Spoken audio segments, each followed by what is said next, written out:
English Solitaire Cowboy Cuckoo, Real-Life Tales of Travel Troubles and Madcap Misadventures is the bizarre but true autobiography of eccentric author Mike Lever's travels and death-defying misadventures in the UK, French Alps, North Africa and Scandinavia. I'm Ian Spindley, Mike's friend, agent and publicist. English Solitaire Cowboy Cuckoo is a companion volume to his Yeti Seeks Mate general life story. In pioneering Eddie the Eagle style, Mike overcame childhood illness, climbing Birmingham's post-war bomb sites to build lifelong resilience and to endure alone in often wild and perilous environments.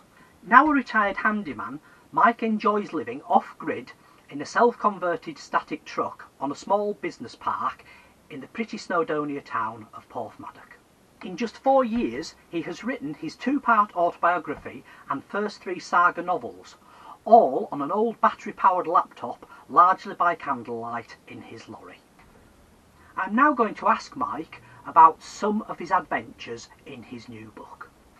So Mike, after your climbing apprenticeship in Birmingham, you used a moped up to Snowdonia, now correctly called a Rurry, and to tackle some serious winter climbing. Yeah, quite good, yeah, very good place to climb. Particularly the main mountain? For winter climbing, the north face of Snowdon is the best. Snowdon, or a Widva as it's called now? I'm sorry, yes, a Widva. And I gather on one occasion you somehow managed to rescue somebody. You're talking about the falling climber? Yeah. I managed to get my shoulder in the way. And how far would he have fallen otherwise? 600 feet, something like that. Oh my word, quite dramatic then. Yeah, it was okay, it was quite. Wish you wanted to be in the army below, it would have been better if it was a nice young lady. They're lighter. Then I gather you used to go up to the Lake District? Well, that's one of the few places that have got seriously lost for quite some time. But the road atlas showed me where the mountain was, a beautiful triangle, but quite hard to find in mist and rain, and the target was, oh wow, apparently the highest mountain in England is Scafell Pike, and I was going for Scafell, but a couple of other mountains got in the way and sort of distracted me a little bit. Okay. And did you fare any better on your expeditions to Ben Nevis in Scotland? Yeah, that's a lot easier.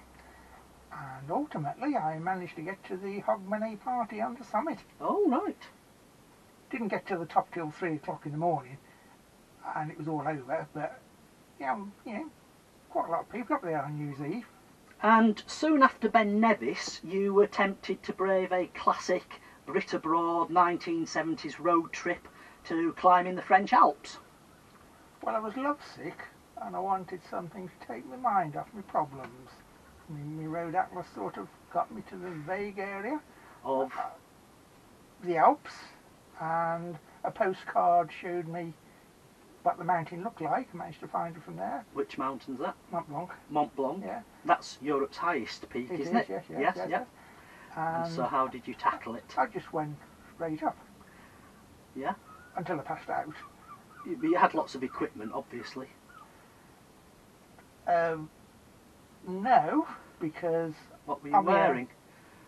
Well, just my motorcycle helmet, and people think it's yellow, but you can see it.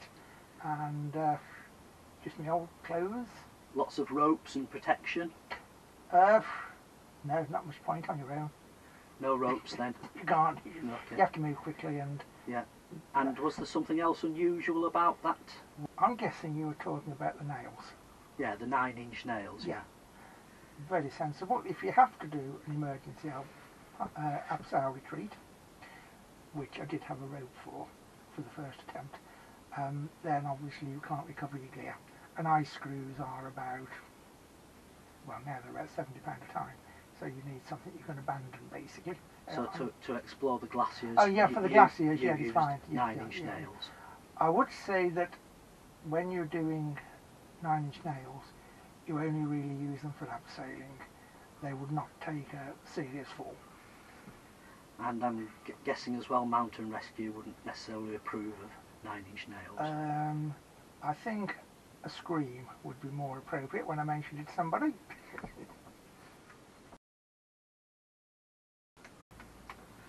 And I think during your midlife crisis you somehow decided to drive your self-converted truck down to North Africa so you could walk across the Sahara Desert, swim in the Atlantic and then climb the highest mountain in Morocco's High Atlas.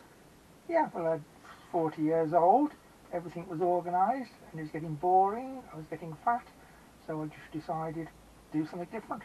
So that's what I did. But I think something went wrong. Thankfully, otherwise it would just have been boring. Somebody put me onto the wrong ferry, ended up in the wrong place somewhere in Africa. In the desert I sort of lost sight of me lorry, and two people had 30 foot of snow dumped on it the day before it arrived. Mount Tukul, the highest peak. Yeah. And I only had my summer clothes on because it's Africa. You know, it should be But- hot in Africa. But I think as well there might have been a saving grace on that expedition. You mean when I fell in the river? Yeah. Yeah, well, going downhill. And Yeah. that was after I wanted to go downhill. Yeah. And it got me clean. Yeah. Made me all fresh. Yeah. And so, yeah. And you survived. Oh, yeah. That's always a blessing, isn't it? Yeah. It is, yes. Quite a big difference between not surviving and doing and surviving. And for your final overseas adventure, you settled on an epic driving escapade to the high Arctic's wilderness. Yep, that was okay. And this lorry here. Highest mountain in Finland, Norway, Sweden. So basically the three Scandinavian peaks, which is the harder version of the British peaks. Yeah. And what was it like up there? Cold, snowy. Yeah, quite interesting. Wild and remote? You could go hundreds of miles without seeing anybody or coming to a road. Yeah. And Not about. And somehow you survived, but it was a close run thing. Yeah, I did underestimate the Finland's highest mountain because I went in from the Norway side because it looked easier on the road map, but it's not really easier at all. And what ended up happening? I crawled out okay. Well, crawled out till I passed out and that sort of thing, but I survived. Isn't the truth that you were barely conscious and frozen and had to crawl a few miles back to your lorry? That as well, yeah.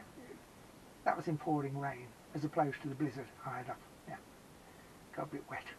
Remarkable. And one final question, Mike. Ultimately, it seems to me that the big message of English Solitaire Cowboy Cooker, what it's all about, is encouraging today's average hill hiker who's got little money, limited finances, to try more adventurous activities on routes less travelled, so not the main footpaths, and in sort of more distant, more unusual locations. Would you agree with that? Well, I've certainly never had much money, so I'm well qualified there. My only map is a road atlas, so often I find different ways of getting to the top, or not getting to the top, or climbing the wrong mountain, that sort of thing. Yeah. In extreme cases, if you've got no money, things you could hitchhike to, which I have to do from time to time if I miss the last bus home. Now, I noticed that unlike your Yeti Seeks Mate autobiography, this book actually contains some rare photographs of you in action. Yeah, you need photographs to display certain things and levels of climbing. Okay, Mike, thanks very much. Not a problem. English Solitaire Cowboy Cuckoo is available to pre-order now before its national release on August the 28th. If you'd like more information, please visit Mike's website www.mikeleverauthor.co.uk for information about our stockists.